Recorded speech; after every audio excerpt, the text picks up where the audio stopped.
자, 그 다음 오른쪽에 가서 38쪽 가서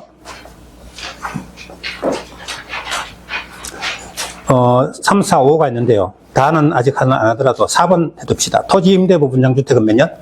10년. 그거 하나만 쫓아두시고. 자, 전매 가능 사유, 다른 말로 특례입니다. 원래는 전매 제한 기간에 전매하면 안 되는데 다음에 사정이 있을 때는 법으로 인정하는 사유가 있을 때는 전매해도 된다.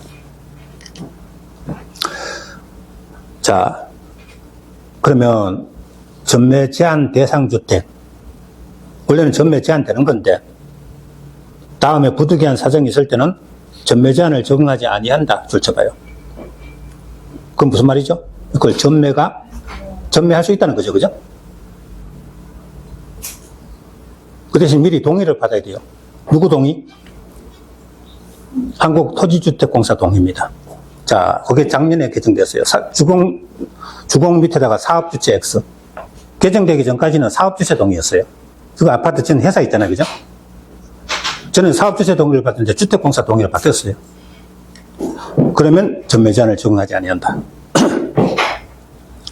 그러면 이런 부득이한 사유로 내가 할 수 없이 전매해야 되겠다. 그래서 주공에다가 동의 신청을 하면 주공이 그 주택을 우선 매입할 수 있다. 그래. 그래서 부득이하게 판다고 그럼 내가 살게. 주공이 사버릴 수 있습니다. 그죠? 주공이 우선 매입할 수 있다. 자, 밑에 보면은 사유가 나오는데 이게 시험에 어때요?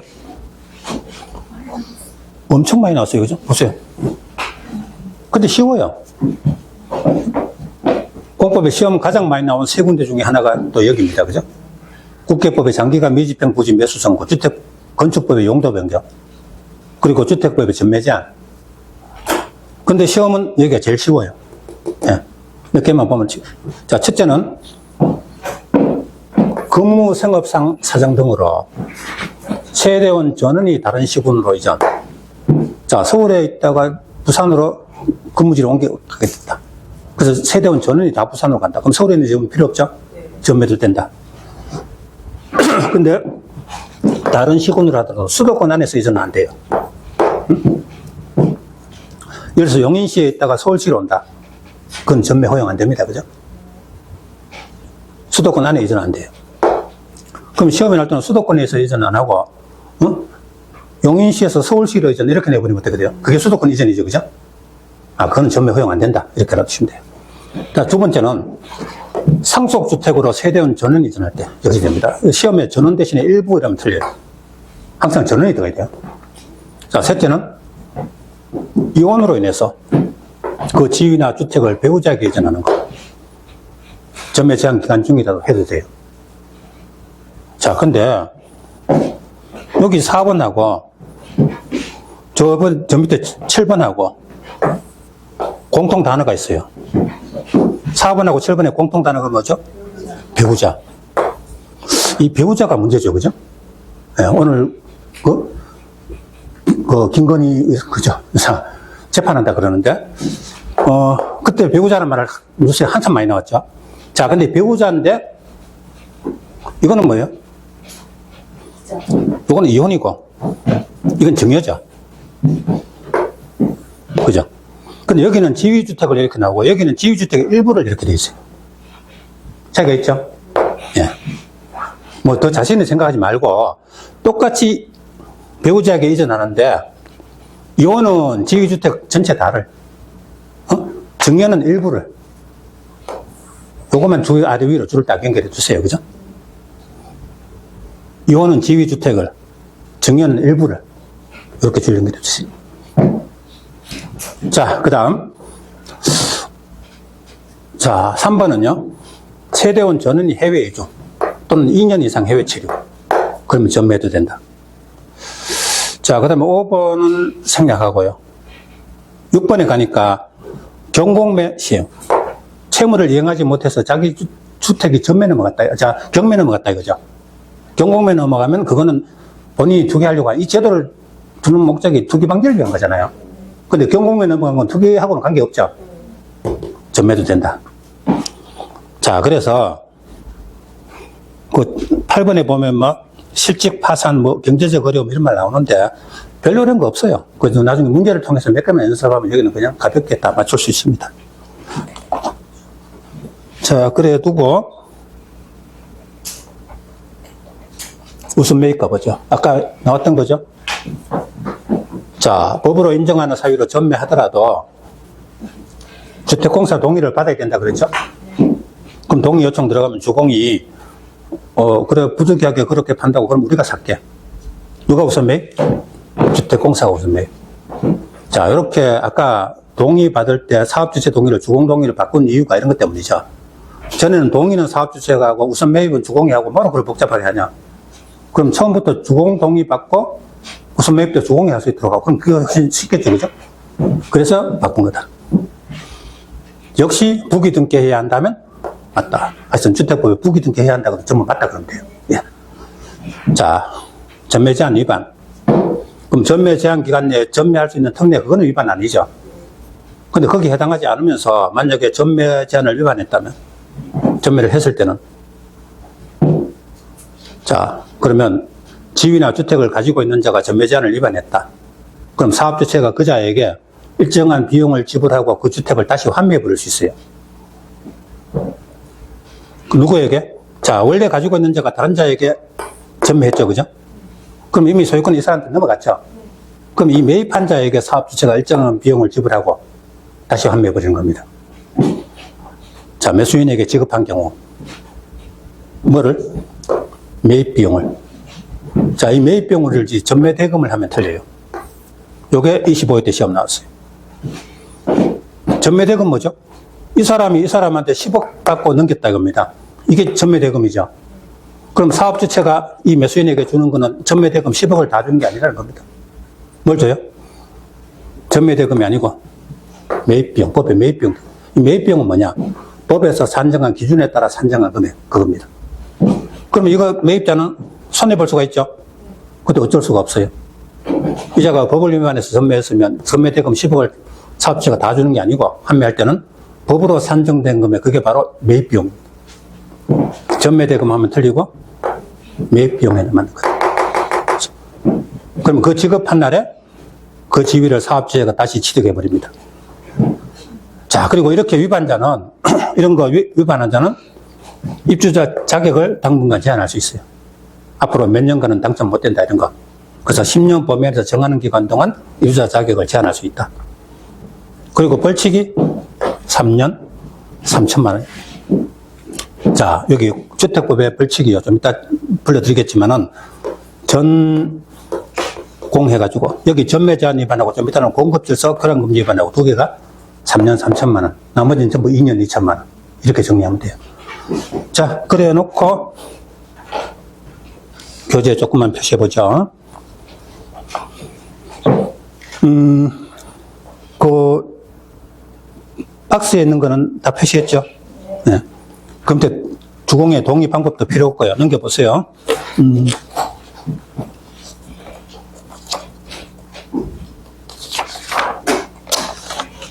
자, 39쪽에 전매 금지 규정 위반. 이때는 사업주체가 매입 비용을 매수인에게 지급. 매입 비용 줄치고 밑에다가 전매 대금 X. 전매 대금을 지급하는 거 아니죠? 매입 비용을 지급한다는 거죠. 그게 시험에 나왔다. 지급한 날에 사업주체가 지위를 취득한다. 다른 말로 환매죠, 그죠? 이걸로. 자, 매입 비용 지급하면 그 지위를 사업주체가 다시 가져가 버립니다.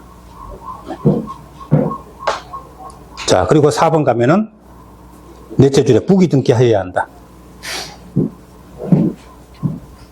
부기 등기. 자, 그 다음에 저 밑에 6번 가봐요. 위반. 전매 제한 위반하면은 입주자 자격을 제한할 수 있다. 몇 년 범위에서? 10년 범위에서 입주자 자격 제한. 그럼 꼭 10년이 아니고 10년 범위에서 정하는 기간 동안 앞으로는 입주자 될 수 없다. 제한할 수 있어요. 벌칙이 어떻게 돼요? 3년 3천만 원 밑줄. 그 밑에 뭐 벌금 그거 놔두고 3년 3천만 원인데 그 위에다 적어봐요. 주택법의, 자, 주택법상 벌칙. 자, 동그라미 1번 전공. 옆에 화살표 해서 3년 3천만 원. 전공 3년 3천. 전은 전매 제한 위반. 공은 공급질서 위반. 공급질서 위반은 좀 이따 오른쪽에 다시 나옵니다. 전매제한 위반하고 공급질서 위반은 3년 3천만 원. 자, 그럼 이따 2번 해가지고 그 외에는 2년 2천만 원.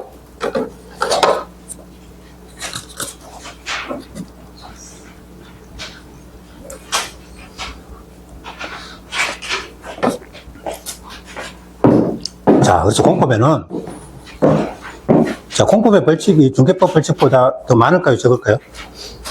훨씬 더 많겠죠. 법조문 숫자가 많으니까, 그죠? 근데 공법은 벌칙은 시험에 많이 안 나와요. 다른 게 워낙 나올 게 많으니까. 자, 그래서 큼직하게 주택법 벌칙은 전공만 3년 3천만, 나머지 2년 2천만, 이렇게 되면 된다. 그럼 나온다면 이런 데밖에 안 나와요. 3년 3천만 대 제일 센 거. 자, 그래 놓고 공급질서 교란 금지로 가보겠습니다.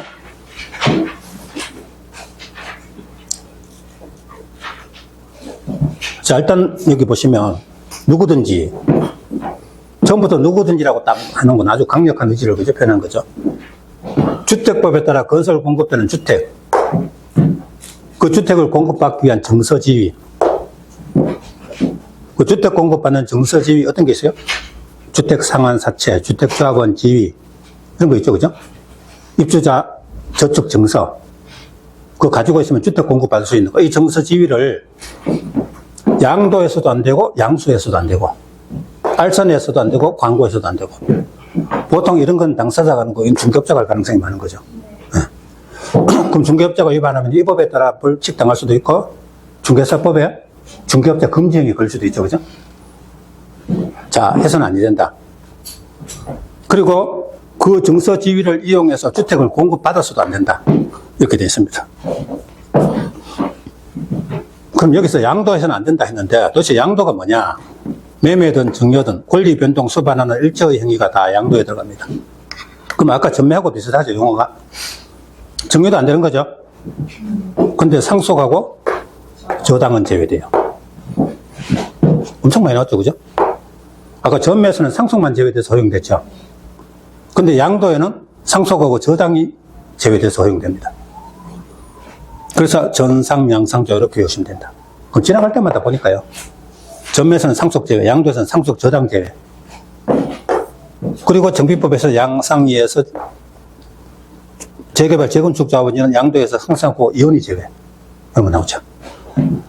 자, 도대체 양도 제한되는 정서지위가 어떤 게 있을까? 입주자 저축 정서. 우리 옛날에 왜 청약저축, 청약예금 통장 같은 거, 그죠? 친인척이나 지인들 이름으로 해가지고 주택 공급하고 이런 거 많았죠. 요즘이야 뭐 보급률이 워낙 높으니까 그런 거 잘 안 하죠. 옛날에는 그런 식으로 투기하는 경우가 많았어요. 또 주택 상환 사채. 아까 주택 상환 사채가 김영증권인데 원칙적으로 주택 투기 방지 위해서 양도 불가 그랬죠. 예외로 허용됐죠. 양도 제한됩니다. 또 무허가 건물 확인서, 건물 철거 확인서, 이주 대책 대상자 확인서, 이거 원래 가지고 있는 사람 거를 다른 사람한테 양도해서 그 사람이 공급받아서는 안 된다는 말입니다. 자, 그런데 이 공통점이 전부 뭐죠? 주택 공급받는 거 한 게 있죠. 그러면 양도 제한되는 정서 아닌 것을 내서 이 중에 하나를 섞어 놓으면 이건 어때요? 개발법에 도시개발 채권은 그거 매입하면 나중에 상환하게 되면 금전으로 상환받아요. 주택 공급 관계없죠. 또 국민주택 채권은 주택이란 말이 있기는 하지만 이거는 주택 상환받는 게 아니에요. 아까 주택 상환 자체는 주택으로 상환받지만 국민주택 채권 이거는 뭐냐면 국가로부터 각종 인허가 받거나 등기하거나 아니면 공급계약 체결하거나 뭐 이런 사람들이 국민주택 채권을 일정 금액만큼 사줘야 돼요. 상환받을 때 금전으로 상환받아요. 그러면 주택 공급할 관계없죠. 그래서 양도 제한되는 정서 아닌 것은 나면 이런 거 나오면 아니라고 골라라 이겁니다. 23회 때 시험 나왔네요. 자, 그러면 이 정서 등의 주택 공급한 정서 지위를 양도할 수 없다. 근데 법으로 허용되는 경우는 양도 가능하다. 근데 만약에 위반해서 정서 양도했다면 지위인 상태에서는 그 지위가 무효가 돼요. 근데 그 지위를 이용해서 이미 계약을 체결했다면 그 계약은 취소할 수 있답니다. 계약은 무효다 하면 틀리죠? 계약은 취소할 수 있다. 계약은 취소, 자, 여기서 잠깐 보세요.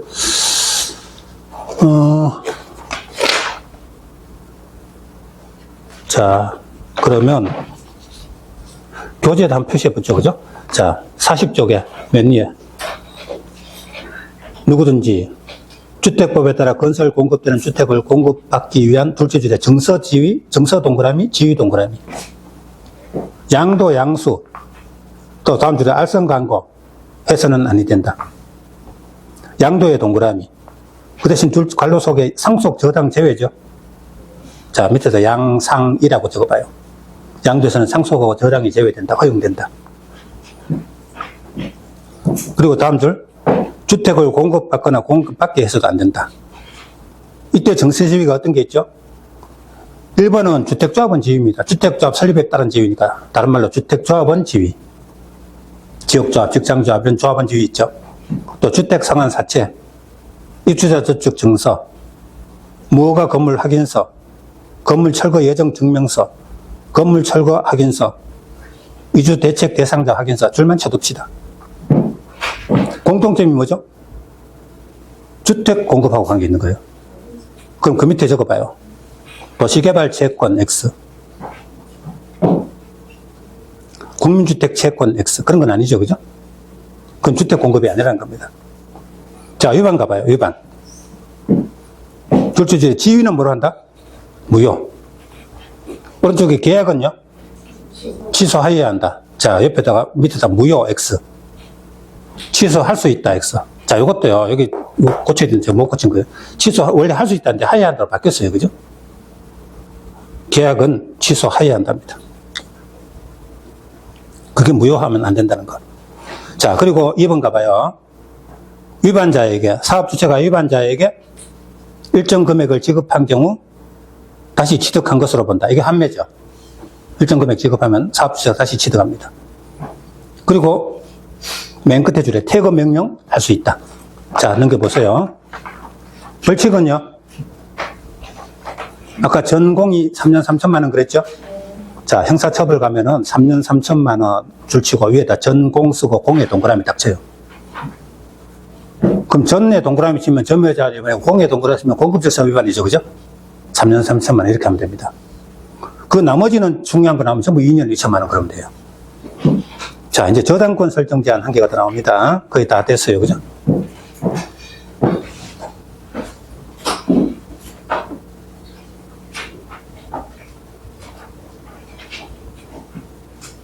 저당권 설정 등기 제한. 그럼 좀 전에 전매 제한 위반하고 양도 제한하고 이런 거 전부 누구 의무죠? 공급받는 자 의무. 주택 공급받는 자 의무죠. 그죠? 자, 전매 제한, 아니면 정서 등의 양도 제한, 이거는 주택 공급받는 자, 그 사람들의 의무입니다. 근데 이거는요, 사업주체 의무예요. 자, 사업주체가 주택을 건설합니다. 아까 했지만요, 사업계획 승인받았다. 5년 내에 착공을 합니다. 공정이 10% 내외가 되면 입주자 모집 공고를 합니다. 물론 사전에 시군구청장 승인받고 입주자 모집 공고하고 그리고 경쟁이 있으면 추첨하고 당첨자 결정하고 공급계약 체결하죠. 계약금 들어오고 중도금 들어오고 자 그리고 쭉 가다가 사업 완료되면 준공검사 받고 사용검사 받고 보존 등기하고 입주자가 입주하면 이전 등기하고 이런 식이죠. 자 근데 보세요. 계약 체결하면 계약금 중도금 들어가면요. 지금 건설하고 있는 주택이나 대지에 대해서 계약자의 지분이 생기는 거죠. 자기 돈이 들어갔잖아요. 그죠?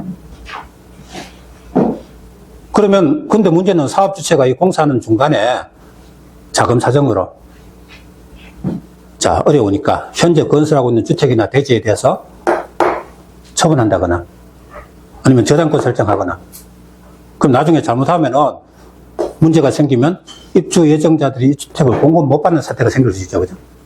그래서 여기서부터 일정 기간 안에는 공급받는 자 동의 없이는 사업주체는 이 건설하고 있는 주택이나 대지에 대해서 매매나 기타 처분 등의 행위 아니면 저당권 설정 등의 행위를 할 수 없다. 그게 바로 저당권 설정 등이죠. 사업주체 의무입니다. 자, 사업주체가 언제부터? 입주자 모집 공고 승인 신청일부터. 자, 보세요. 사업주체가 입주자 모집하려면 사전에 시군구청장한테 승인을 받아야 되죠. 그럼 시군구청장한테 주택은 아까 입주자 모집 공고 승인이고 복리시설은 신고 그랬잖아요. 그죠? 어쨌든 주택 입주자 모집하겠다고 승인 신청을 했다고 합니다. 승인 신청하고 나서 일정 기간 동안 이 건설하고 있는 주택이나 대지에 대해서 저당권 설정하거나 기타 행위를 할 수 없다고 합니다. 근데 이게 입주자 모집 공고일부터가 아니고요. 이것보다 승인 신청이 먼저죠. 승인 신청하고 나서 승인하고 나서 그다음에 입주자 모집 공고하는 거잖아요. 그죠? 근데 모집 공고일부터 해놓으니까요. 승인 신청할 때는 아무 문제 없게 놨다가 승인 신청해놓고 모집 공고할 때 그 요 사이에 장난치는 업자들이 나오다 이겁니다. 요 기간에 사고치는 업자들이 나오다 이겁니다. 그래서 승인 신청할 때부터 못하도록 하는 겁니다. 근데 주택조합은 언제부터? 주택조합은 입주자 모집 그런 거 안 하거든요. 주택조합은 조합원한테 자기들 지은 주택 조합원들한테 주는 거잖아요. 그죠? 이거는 주택 짓겠다고 사업계획 승인 신청. 사업계획 승인 신청이죠. 그죠? 입주자 모집은 여기 착공하면서 나중에 입주하는 거고. 사업계획 승인 신청 아예 옛날부터. 자, 건설하고 있는 주택이나 대지에 대해서 언제까지? 소유권 이전 등기를 신청할 수 있는 날. 입주자들이 입주하고 나면 자기 앞으로 소유권 이전 등기를 신청할 수 있다. 이게 언제입니까? 입주 가능일입니다. 그럼 입주 가능일은 그날 이사 가도 좋은 날 그런 뜻만 있는 게 아니고 그날부터 자기 앞으로 소유권 이전 등기를 신청할 수 있는 날입니다. 자, 아파트 다 지면 사업주체가 자기 앞으로 보존 등기 하잖아요. 그죠? 그럼 입주자들이 입주하고 나면 자기 앞으로 이전 등기를 하겠죠. 이날부터 이전 등기를 신청할 수 있다고 합니다. 그러니까 이전 등기를 신청하는 날이 곧 입주 가능일이다. 이건 서로 바꿔서도 돼요. 그날 이후 다시 며칠까지? 60일까지. 여기 90일까지 하면 틀린다. 60일까지다. 그러면 다음의 행위를 할 수 없다. 그럼 요 기간을 뭐라 그래요? 저당권 등의 설정 제한 기간 이렇게 말합니다. 요 기간에 대해서 한 문제가 만들어질 수 있어요. 일반 사업주체는 입주자 모집 공고 승인 신청일부터고 주택자업은 사업계획 승인 신청일부터 서로 그 문제 낼 때 보통 사람들 이것만 봐놓는데 시험에는 이렇게 내버려서 이걸 낼 수 있어요. 그죠? 네. 자, 그리고 소유권 이전 등기를 신청할 수 있는 날하고 입주 가능일은 같은 말입니다. 이거 대신 이거 바꿔서도 돼요. 그리고 그날 이후 다시 60일까지인데 90일까지 하면 틀리죠. 요 기간을 가지고 서로 변형해서 다음 중 옳은 것은 하고 문제 낼 수 있다는 거.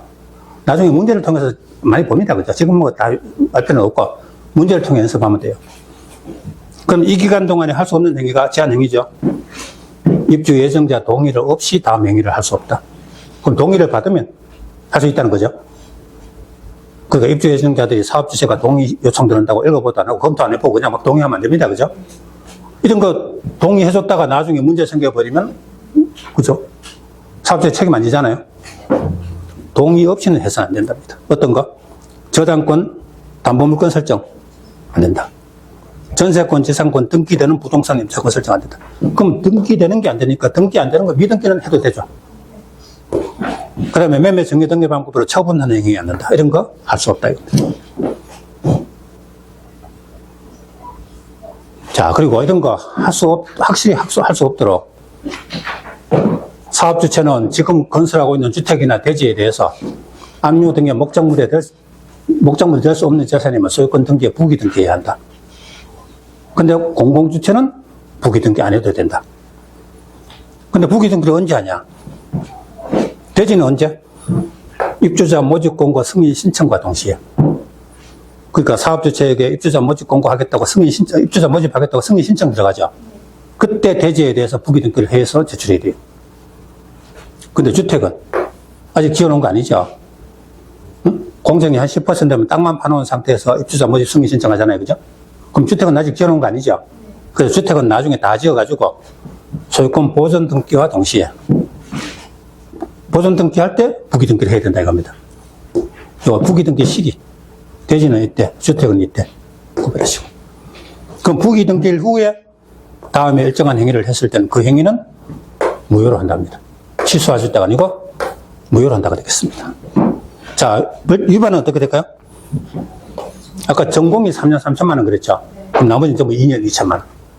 주택법의 나머지 중요한 제도는 전부 2년, 전공만, 그리고 그렇게 외우는 게 편하죠, 그죠? 네. 자, 그리고, 그러면 교재 한번 표시해 볼게요. 41쪽.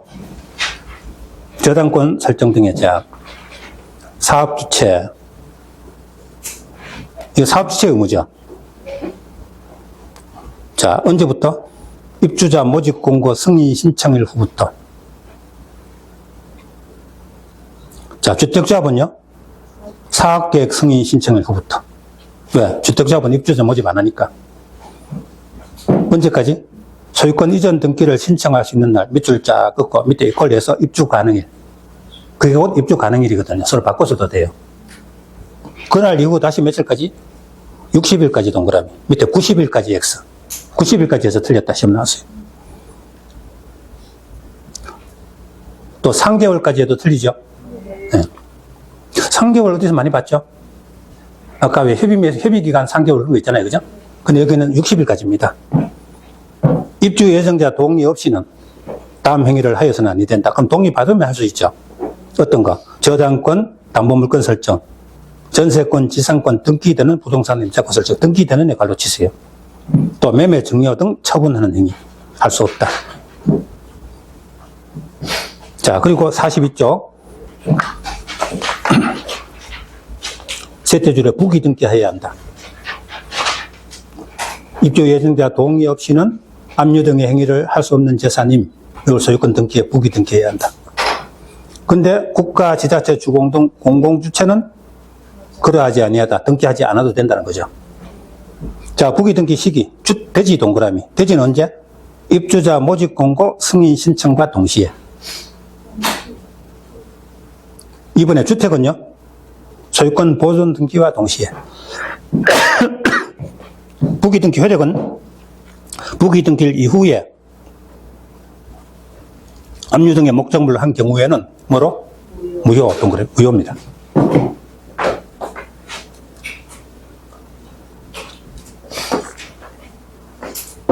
자, 이제 마지막으로 한 가지 남았습니다. 사용 검사 후 매도 청구입니다.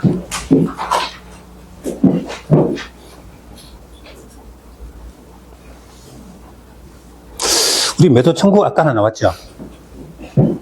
어디에 매도 청구 있었어요? 매도 청구가 2개 나왔죠. 그죠? 2개. 첫째는 주택 건설할 때 사업계획 승인 신청할 때 대지 소유권 확보해야 한다. 소유권 100% 확보가 원칙이죠. 근데 예외로 소유권 확보하지 않아도 사업 승인을 받을 수 있는 경우가 있죠. 자, 1, 2, 3번 3개 있었는데 2번은 사용권 100% 확보했을 때, 3번은 공공주체가 시행할 때, 이때는 소유권 없어도 사업 승인 받을 수 있죠. 문제는 1번이었죠. 자, 80% 이상 사용권 확보했을 때, 그때 다시 2개로 나눌 수 있지. 나머지 토지가 매도 청구 대상에 해당하면 사업 승인 받을 수 있다. 자, 80% 이상 가운데도 95% 이상 사용권 확보했을 때는 사용권 확보 못한 모든 대지 소유자에게 매도 청구할 수 있다. 그러면 95% 미만일 때는, 80에서 95% 미만일 때는, 자, 지구단위 계획구역 결정 10년 전에 취득해서 계속 보유하고 있는 자는 제외, 그 외의 자에게 매도 청구할 수 있다. 그 매도 청구는 협의 매수죠, 그죠?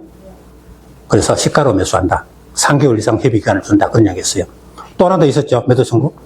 리모델링 주택 조합 설립에 결의에 찬성하지 아니한 자에게, 조합이 그 자에게 매도 청구할 수 있다. 시가로. 있었죠? 그거 2가지고, 거기서 아까 매도 청구, 그거는 사업 들어가기 전에, 사업계획 승인 신청하기 전에 매도 청구 이야기했죠. 그 땅에 대해서, 건설하려는 땅에 대해서 소유자에게 그 땅 팔아라. 사업주체가 매도 청구하는 거죠. 근데 이거는 뭐냐. 자, 주택 다 지었습니다. 사용검사 받고, 사업주체가 자기 앞으로 보존 등기하고, 입주자들이 입주 다 했어요. 그리고 입주자들이 자기 앞으로, 입주자들이 이전 등기를 했어요. 그럼 그 공동주택 안에 대지는 입주자들 소유죠. 각각 구분 소유가 인정되는 거죠. 그죠? 근데 문제는 그 주택 건설된 그 대지 위에 소유권의 일부가 다른 자에게 넘어가 버렸다는 겁니다. 사업주체가 처음에 대지 매입할 때 뭔가 문제가 있어가지고 나중에 소유권이 다른 자에게 넘어가 버렸어요. 그럼 입주자들 입장에서는 자기들 대지가 다른 사람한테 소유권 넘어갔으니까 지금 대상이죠. 찾아야 되죠. 그죠? 그래서 대표자 선정해서 매도 청구 소송을 해야 돼요. 그래서 소송에서 판결이 나면 그 판결 결과에 따라 그 대지를 시가로 매도 청구할 수 있어요. 누구에게? 소유권 회복한 자에게 그 땅 우리한테 팔아라. 시가로 팔아라 할 수 있어요. 그냥은 안 되고 법원에 소송해가지고 이겼을 때, 그죠? 그 땅을 팔아라 할 수 있는 겁니다. 그래가지고 사용검사 후 매도 청구 이렇게 말하는 겁니다. 자, 주택하고 복리시설 소유자. 복리시설은 상가겠죠. 소유자들이 언제? 사용검사 이후에 토지 소유권 회복한 자에게. 사용검사 다 받고 입주했는데 그 토지 소유권 일부가 다른 사람한테 넘어갔다 이거죠. 그 자에게 그 땅을 우리한테 팔아라 할 수 있다. 매도 청구할 수 있다. 어떤 가격으로? 시가로. 협의매수죠. 시가로. 그럼 협의매수가 안 되면 토지 재배받은 거죠. 그죠? 네. 그럼 일단 대표자를 선정해야 돼요. 자, 대표자 선정인데 그래서 매도 청구 소송을 해야 됩니다. 근데 대표자는 소유자 얼마? 4분의 3 이상 동의를 받아 선정합니다. 자, 여기서는요, 어려운 게 아니고 숫자 몇 개 외워야 되는 게 있어요. 그거 외우면 다 맞출 수 있어요. 4분의 3 이상 동의죠? 근데 시험에 3분의 2 이상 동의하면 틀리죠. 그죠? 네, 4분의 3 이상 동의입니다. 우리 왜 재건축 조합이 가끔, 어제 뭐 협상의 기술인가 옛날에 드라마 그 유튜브에 나온 거 잠깐 봤는데, 거기 보니까 재건축 동의 받는 거 그거 그죠? 이야기 나오더라고요.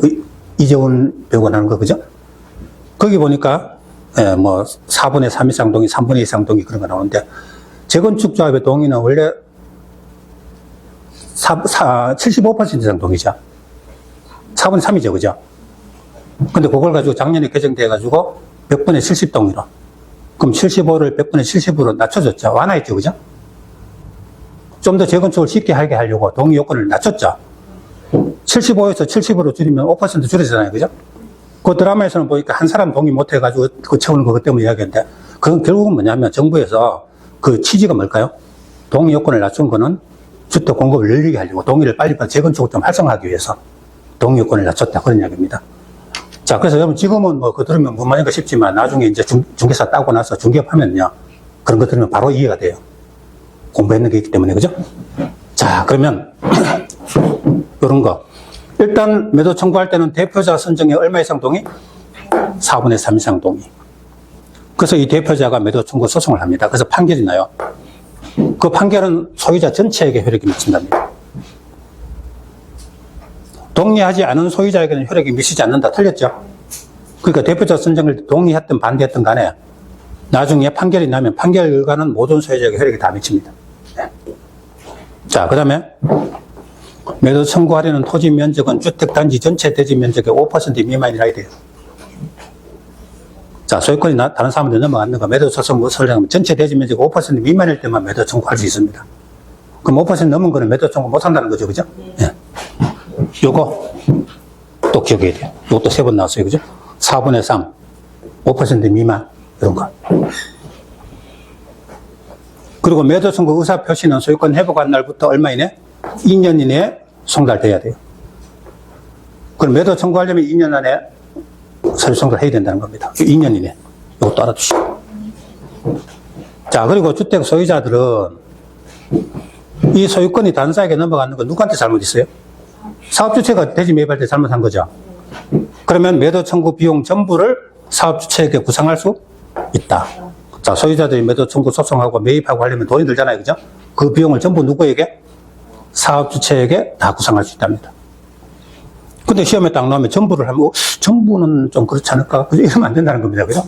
전부 맞죠? 여기 일부는 아니에요. 그런 거 전부 다 구상할 수 있습니다. 그래서 공법에 전부, 일부, 전부 또는 일부 이런 말이 많이 나오는데, 그걸 억지로 외우는 게 아니고 생각을 해봐라. 이거는 사업주체가 잘못해서 그런 거잖아. 그러니까 전부 다 구상할 수 있다는 맞는 말. 그죠? 그래서 가만히 보니까 별로 어려운 건 없는데 꼭 외워야 되는 게 몇 개가 있죠. 그죠? 그걸 묶어서 달달달 외우시면 돼요. 네. 자, 그러고 나서 마지막으로 청문. 자, 교재 표시 볼까요? 42쪽에 맨 밑에 주택 또 복리시설 소유자들 사용검사 이후에 소유권 회복한 자에게 매도 청구할 수 있다. 뭐를? 토지를. 뭐로? 시가로. 시가죠? 네. 공시지가 아니고 시가입니다. 자, 대표자 선정. 얼마 동의? 소유자 4분의 3 이상 동의. 밑에 3분의 2 이상 X. 자, 매도 청구 소송 판결은 소유자 전체에 대하여 효력이 있다. 자, 동의하지 아니한 자에게는 미치지 않는다. X. 그렇게 시험에 나왔어요. 동의하지 않은 소유자에게는 미치지 않는다. 틀렸다. 자, 넘겨보시고. 매도 청구 토지 면적은 대지 면적의 100분의 5 미만. 다르게 말하면 5% 미만이죠. 자, 밑에 5% 미만. 100번의 5미만 하면 하다 갑자기 5%를 바뀌면 헷갈리고 이러지 마시고, 그죠? 적어 두세요.